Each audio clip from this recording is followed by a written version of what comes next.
So we have left Exmouth and we have just arrived and set up at Carnarvon. This is the Discovery Park at Carnarvon, and we are effectively really on our way back from our inaugural trip, aren't we, babe? What? Our shakedown. Our shakedown trip. So just having a little bit of a mooch around the site. Hi. See what's what. Apparently there's a fish and chip van coming tonight, so that's good news. Couple of conquests here. Oh, and this happened today. This is Angie's first ever drive of the Moho. So she's putting fingerprints in the steering wheel, I think. She's holding it that tight. I mean, as luck would have it, it's not too busy today. You're doing it, babe. Yeah. There you go. You're officially a trucker now. By rights, you should be eating a Yorkie now, really. Yeah. This is how you earn a Yorkie. Yes, so Angie having a drive was quite a momentous occasion. She said she wants to do all the driving from now on. She didn't. Ah, they mentioned there's a coffee van comes in the morning as well. That must be there. The fish and chip van must come to the same spot, really. Do you think? Yeah. So this is quite a nice site. When we came on the way up through Carnarvon, we stayed at what was it called? The previous one we stayed at, just down the road. So, and it was Coral Coast, yeah, and it was very nice. But we just thought we'd have a change. Try. No point in going back to the same place. But this seems nice. Nice little area for the kids over there. And it seems like every block has a concrete slab, which is handy. Yeah, I believe there is a swimming pool somewhere. It must be over that way. So as we're travelling south now, the temperature is slowly cooling. I think it was about 30 today was the top, wasn't it? Which is a lot more manageable than 37, 38 when we was up in Exmouth and Onslow. So it's going to take us about a week and a half to slowly work our way back down to home, and it will have been about a 6-week trip, and we've learned a lot. We've realised we've brought things with us that we didn't need, and we've not brought things with us that we did need, and we've ordered a few bits, as I mentioned in a previous video. But it's been a good learning curve for sure. And we'll have a couple of weeks probably at home, back at our daughter's, and then we will be off again and going south this time instead of north, which should be a little bit more, there's a bit more going on when you go south. It should be relatively cool, which is good, and as I say, the towns, the places are just a little bit closer, and there's just a little bit more to do and a bit more to see, and there'll be a bit more to film, to be fair. So we also moved Sid's bed and a couple of cushions up in between the driver and passenger seat today on the trip here, and as you can see, he was absolutely made up. He was almost falling asleep. This is the little pool and the camp kitchen, apparently. Oh, that's nice. That's nice. She reckons the 17th of September, right? What have we got in here? What? She reckons the 17th of September, right? Interesting. I told her because it's down the 17th Little camp kitchen. of September. So yeah, as I was saying, Sid was absolutely loving his new position. Now, there's a motto to live your life by. That's right. How good is that? That's good, that's good, yeah, that's good. Oh, that looks a bit like our van there. Of course, we sighted the van on the pitch, and Carl, being the numpty that he is, connected the water up to that tap, not noticing it was a red tap and the sign on it saying not suitable for drinking. It's a bit of a giveaway, isn't it? Yeah, there's always one, isn't there? And I'm noticing more and more it tends to be me. You're a dog. Okay, so welcome to the following day. Now, this is going to prove to be a worldwide revelation, I'm sure. One of the biggest issues we've had while we've been bouncing around for the last few weeks is flies. You've seen us walking around doing this all the time, I'm sure. I was Googling the other day, and apparently flies do not like the smell of cloves. So, cloves, whole cloves. Check this idea out. I can't believe nobody's thought of this before. I'm going to put little bits of double-sided tape around the inside of my hat. I'm going to stick some cloves to it, and no flies are going to come anywhere near me. It's a revelation. It's nothing less than a revelation. Okay, so double-sided tape in place, backing paper removed. Okay, so cloves attached.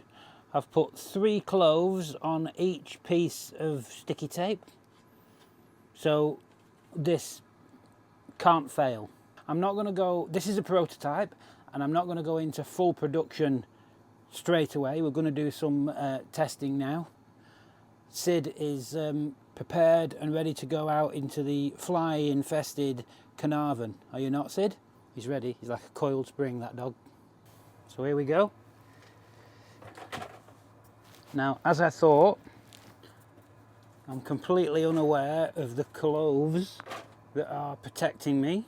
Can't feel them at all. Let's get outside. Let's get some shoes on.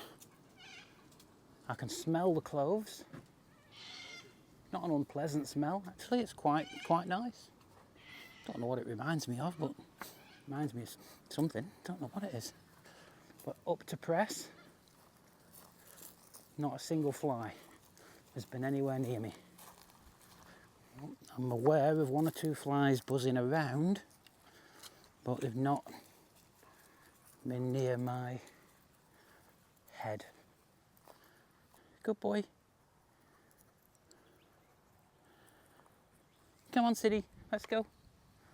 Come on, this way. Okay, so we are still flyless at this point. Honestly, I don't know why anybody hasn't thought of this before. This could make me a millionaire. I keep seeing the odd fly whiz by. Nothing's come, let's say, under the brim of my hat. I think I've found the dog exercise area. There's an enclosure there which is for dog off-lead exercising, which is good. I think we'll bring Sid and his ball up there in a bit. You like that? Oh, maybe it isn't the dog exercise area. I suspect it might be for crown green bowls or something, in which case they probably won't want your dog shitting on it. What are these big ram trucks floating about? And oh, I had the first fly. Oh, did you see that one then? Oh, went near my nose.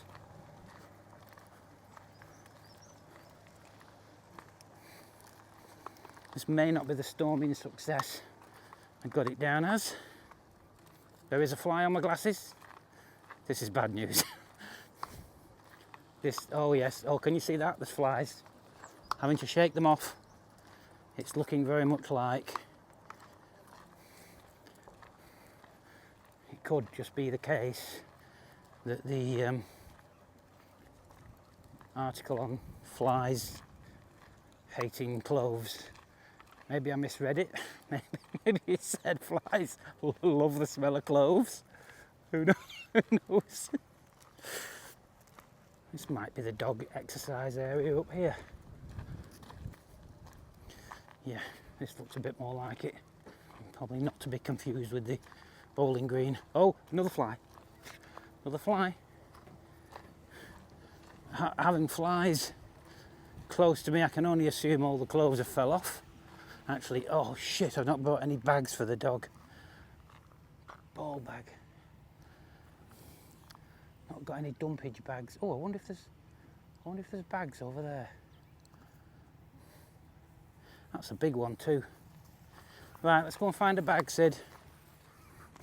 We might need a bin liner for that one. It's a big one. Ah.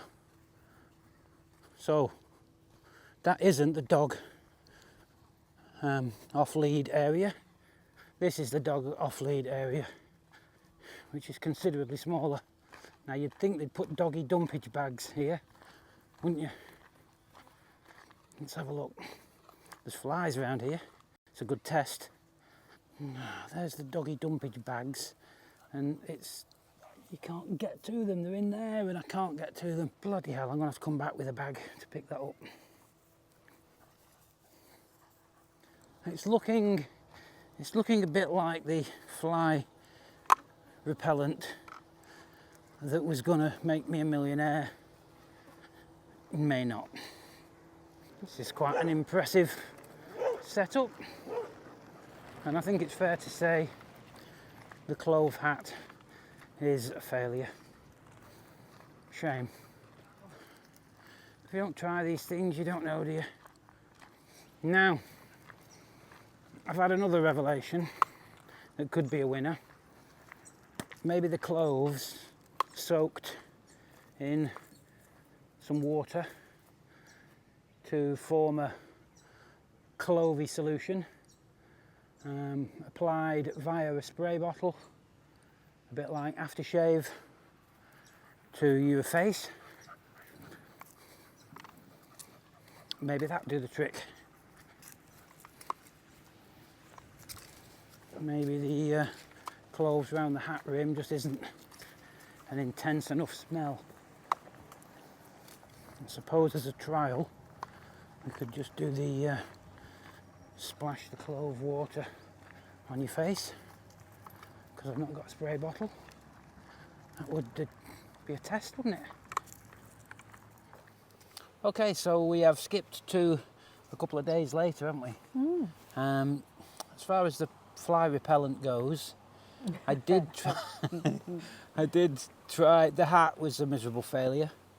I did try the cloves in a small amount of water, left it overnight to mature, and then it looked a little bit like very weak tea. Splashed a little bit on my face, just smelt nice, couldn't tell it was there. Went out, didn't work. Waste of time. There were loads of flies So, on that freebie, weren't there? yeah, so the fly thing is a never-ending battle. We're not giving up. We'll see what we can come up with. So we left. Last contact we was in Carnarvon, and we left Carnarvon. We're effectively heading home now. So we had a couple of nice days back in Calbarry, didn't we? We met some friends Yes. that have been travelling around. We had a couple of nice days with Len and Catherine. And now we are en route to home. We've got basically one more stop after this one. We're currently in a place called Northampton, where I won't bother showing you because it's in an earlier video. We came to the True Blue campsite in an earlier video, but this is quite a nice, little bit more spaced out.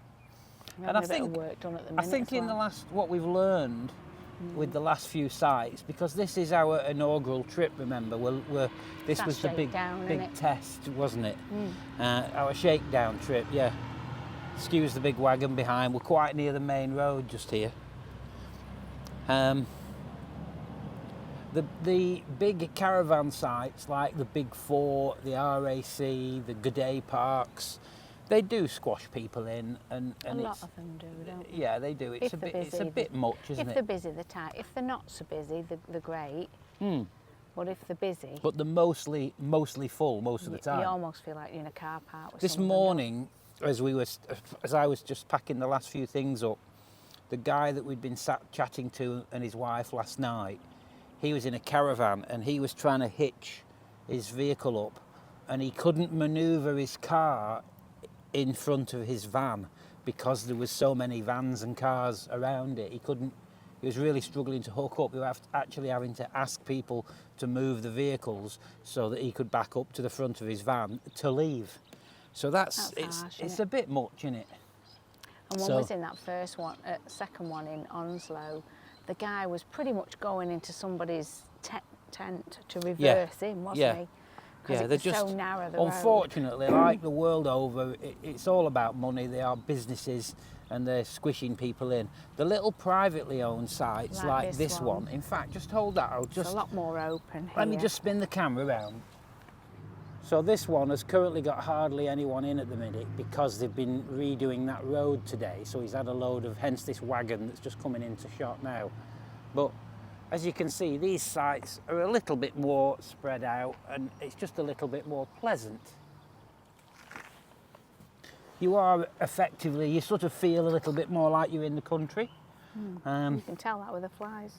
Yeah, you can tell that with the flies. The flies are a huge pain. And people say you get used to them, but I'm not having none of that.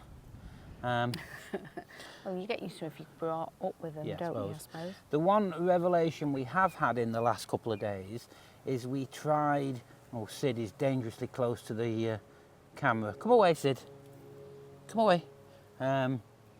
We tried having showers in the motorhome from our own water tank, which we hadn't previously done. We'd only had showers in the van when we were connected permanently to a water supply.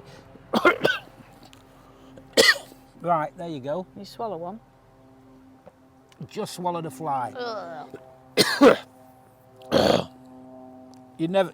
Catherine How you get used to that? Catherine we was walking Same down yesterday. for the meal yesterday with Catherine for their anniversary, and she was spitting them out. Ugh. I don't know how you don't see them coming, they just fly straight into your gob. They just go for moisture. Well, that's a smaller piece of steak I need tonight now I've had my protein. That's 2 in 2 days. What was I saying? Yes, so we had showers under our own steam using our own water tank and pump, which we'd never done. We'd always done it when we'd just been connected to a main supply. And remarkably, it was really good. The pump was incredibly efficient, tons of power. And you've got to be slightly more frugal with the amount of water you're using, because we've got a 125 litre water tank on board, but we're convinced that we could quite easily have both of us have showers, one a day for two days easily, probably 3 if you stretched it a little bit. Well, we not even used one We'd bar, not even, the both had a gauge shower is and in washed quarters, so it only shows quarter, half, 3/4 or full, and we both had a quick shower that we were both happy with, not ridiculous shower, just a fairly quick shower, and it was still showing full. And so, we'd washed up, and we'd been to the loo a few times. That sort of stuff. So yeah, so what that means is we can provide our own power because of the solar and the batteries that we've got, so we're never going to run out of power. As long as we can get water from somewhere, and there's lots of public water taps that you can access for free.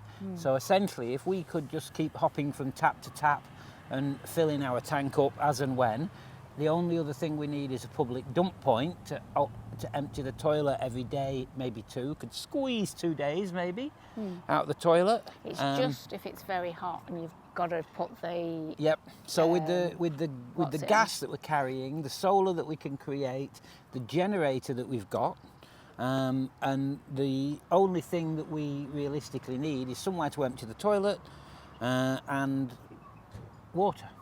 We can be self-sufficient, so effectively we can go in the middle of a field or go in a farm stay or an oval. As long as it's not we don't red need the hot, caravan because sites, do we? The generator can run out of power fast. Yeah, the generator would burn through a fair bit of fuel. Because it really takes... We've been asked about, I don't know if I told you this, but I was asked about comparing the costs. People interested to know how the costs compare to the UK and such like. In the first 20 days of our trip, as I said, it was working out at $124, I think it was, a day for food, fuel and accommodation costs. simply because we met up with friends on 2 separate occasions. So we've had 4 days where we've had meals out, we've bought snacks with them, we've done things slightly different than we would do if it was on our own. But we also joined a group, didn't we? Joined the Today group, a loyalty club. So we spent a little bit of money. And you bought some tie downs and and we bought some other stuff. So it actually went up over the next few days. It went up to about 133. But I'm sure once we're kind of on our own and doing our own thing, it will come down from 124. So considering that's fuel, food, and accommodation costs. And the other thing to consider, in the last, since we've been out, which will be what, I'm guessing 25 or 6 days now, something like that. Have we done it? No, we've done a month. We've done over a month, haven't we? So let's say 35, 36 days, whatever it is. 16th today. Yes, yeah, whatever, it doesn't matter. We've covered almost 4,000 kilometres. So we've done quite a lot of mileage, more mileage, because when you go north of Perth, there's very long distances between places. So every day we've been driving for between an hour and 2 hours, 2.5 hours some days. So we've used more fuel than we would if we were driving less distances and having a few days here and a few days there. So that's pushed our average cost up as well. But we haven't been out and about during the day because it's been red hot, so we've had to stay in for the aircon and for his feet. We can't walk him the middle part of the day. The other thing that I was also asked is if I would show a bit of a map of where we started, where we got to, and you know, basically the trip that we will have done by the time we get home. So here that is. And the other thing was the sort of vastness of where we are. So where have we travelled in relation to the size of Australia? Not far. Here that is. And how big is Australia? How many hours did we drive? Well, the other thing I was asked is how many times does the UK fit into Australia, to give some sort of comparison of size. I saw an excellent picture for that on Facebook the other day. I saved it. So here's that. So it just goes to show we feel like we've gone a long way. When you look at it in terms... How many hours if you just drove? If we'd have just drove from home to the furthest point, I think it was something like, I'll check, but I think it was something like 14 hours of solid driving in one direction, and if you went as fast as you could to the furthest point. But when you look at where we've gone in terms of how big Australia is, we've hardly scratched the surface. And when you look at, to relate it to UK viewers, when you look at how big Australia is to the UK, it's freaky, isn't it? Yeah. I'll draw this one to an end. Tomorrow we're going to a site that, again, we've been to before. It's in a previous video. It's called Eneabba. It is a oval. It's one where you're under your own power, so we'll be using all our own stuff. Lovely big field though, isn't it? Lovely big nice green field. So we might do a little bit of videoing there, but essentially we're kind of on our way home now, so we maybe do a summary a little bit later, or might do a bit tomorrow or day after. We'll play that one by ear. But anyway, thanks for watching.